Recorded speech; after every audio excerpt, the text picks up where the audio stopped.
As responders continue their recovery efforts on the Potomac River, lawmakers on Capitol Hill got a briefing from NTSB and FAA officials on last week's deadly midair crash. We need to follow the evidence. We need to determine exactly what caused it, and then we need to learn lessons from the cause of that accident, do everything possible to prevent a subsequent accident. Senator Ted Cruz says they learned the Black Hawk helicopter had its ADS-B data turned off when it collided with the American Airlines plane. That's real-time tracking data, which, according to the FAA, is now the preferred method of surveillance for air traffic control.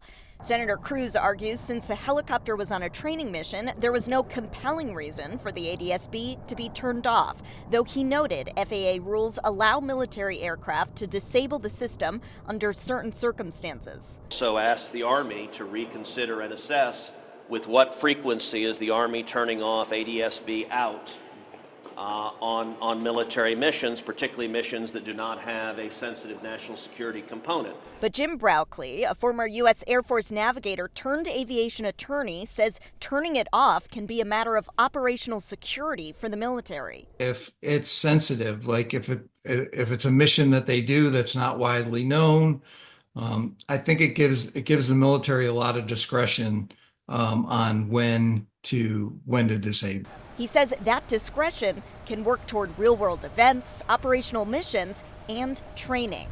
Military, we train for the real thing. And so our training tries to replicate and mimic what we would do in actual operational scenarios. So anyone that's trying to determine tactics or how things would actually happen in a real world scenario could possibly look at some of that data and interpret and try to gather intelligence from that.